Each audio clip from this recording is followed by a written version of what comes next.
Hi hello ನಮಸ್ತೆ welcome back to S K cooking channel. ನಾನಿವತ್ತು ತೋರಿಸ್ತಾ ಇರ್ತಕ್ಕಂಥ ರೆಸಿಪಿ ಈರುಳ್ಳಿ ಪಕೋಡ. ತುಂಬ ಟೇಸ್ಟಿಯಾಗಿರ್ತಕ್ಕಂಥ ರೆಸಿಪಿ ಇದು. ಯಾರಾದರೂ ಫಸ್ಟ್ ಟೈಮ್ ನನ್ನ ಚಾನಲ್ ನೋಡ್ತಾ ಇದ್ದರೆ ಪ್ಲೀಸ್ ಸಬ್ಸ್ಕ್ರೈಬ್ ಮಾಡ್ಕೊಳ್ಳಿ, ಲೈಕ್ ಮಾಡಿ, ಹಾಗೆ ನಿಮ್ಮ ಫ್ರೆಂಡ್ಸ್ಗೆಲ್ಲ ಶೇರ್ ಮಾಡಿ. ಇವಾಗ ಮಾಡೋದು ಹೇಗೆ ಅಂತ ನೋಡೋಣ. ನಾನಿಲ್ಲಿ ಈರುಳ್ಳಿ ತೊಗೊಂಡಿದ್ದೀನಿ, ದೊಡ್ಡ ಸೈಜು 4ರಿಂದ 5 ತೊಗೊಂಡಿದ್ದೀನಿ. ಸ್ವಲ್ಪ ಒಜ್ವಾನ ಅಂದರೆ ಹೋಮ್ ಕಾಳು ಅಂತಾರಲ್ವ ಅದು, ಶುಂಠಿ ಒಂದು ½ ಟೇಬಲ್ ಸ್ಪೂನ್ ಅಷ್ಟು. ಇಲ್ಲಿ ಖಾರ ತೊಗೊಂಡಿದ್ದೀನಿ, ನಿಮಗೆ ಬೇಕಂದರೆ ಹಸಿಮೆಣಸಿನ್ಕಾಯಿನೂ ಯೂಸ್ ಮಾಡ್ಕೋಬೋದು ಮಿಕ್ಸಿ ಮಾಡಿಕೊಂಡು. ಆಮೇಲೆ ಕೊತ್ತಂಬರಿ, ಸ್ವಲ್ಪ ಅಡುಗೆ ಸೋಡಾ, ರುಚಿಗೆ ತಕ್ಕಷ್ಟು ಉಪ್ಪು, ಮಿಕ್ಸ್ ಮಾಡ್ಕೊಳ್ಳೋದಕ್ಕೆ ಕಡಲೆ ಹಿಟ್ಟು ಹಾಕೋದಕ್ಕಿಂತ ಮುಂಚೆ ನಾನಿಲ್ಲಿ ಸ್ವಲ್ಪ ಕರಿಬೇವು ಹಾಕ್ಕೊಂಡಿದ್ದೀನಿ. ಒಣ ಕರಿಬೇವು, ಹಸಿ ಕರಿಬೇವು ಇದ್ರೂ ಯೂಸ್ ಮಾಡ್ಕೋಬೋದು. ಫಸ್ಟಿಗೆ ಹಿಟ್ಟು ಹಾಕೋದಕ್ಕಿಂತ ಮುಂಚೆ ಎಲ್ಲನೂ ಮಿಕ್ಸ್ ಮಾಡ್ಕೋಬೇಕು. ಹಾಕಿರ್ತಕ್ಕಂಥ ಇಂಗ್ರೀಡಿಯೆಂಟ್ಸ್ ಹಾಕ್ಬಿಟ್ಟು ಆಮೇಲೆ ಸ್ವಲ್ಪನೇ ಹಿಟ್ಟು ಹಾಕ್ಬಿಟ್ಟು ಮಿಕ್ಸ್ ಮಾಡ್ಕೋಬೇಕು. ಜಾಸ್ತಿ ಹಾಕ್ಕೋಬಾರ್ದು. ಇದಕ್ಕೆ ಜಾಸ್ತಿ ಕಡಲೆ ಹಿಟ್ಟು ಏನು ಬೇಕಾಗಲ್ಲ. ನೋಡಿ ಇಲ್ಲಿ ಕಾಣಿಸ್ತಾ ಇದಲ್ವ, ಈ ಥರ ಇದ್ದರೆ ಸಾಕು ಪಕೋಡ ಮಾಡೋದಕ್ಕೆ.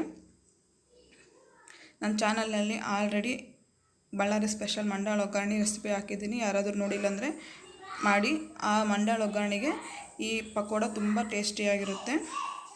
ನೀವು ಒಂದ್ಸಲ ಟ್ರೈ ಮಾಡಿ, ಹೇಗೆ ಬಂದಿದೆ ಅಂತ ನನಗೆ ಕಮೆಂಟ್ ಮಾಡಿ ಹೇಳಿ, ಸಪೋರ್ಟ್ ಮಾಡಿ. ಹಾಗೆ ಲೋ ಫ್ಲೇಮಲ್ಲಿ ಇಟ್ಬಿಟ್ಟು ಫ್ರೈ ಮಾಡ್ಕೊಳ್ಳಿ.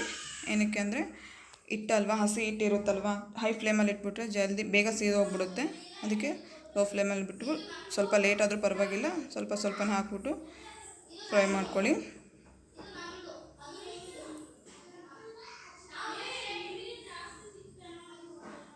ಮುಂದಿನ ವಿಡಿಯೋದಲ್ಲಿ ಸಿಗೋಣ. ಅಲ್ಲಿವರೆಗೂ ನಮಸ್ಕಾರ.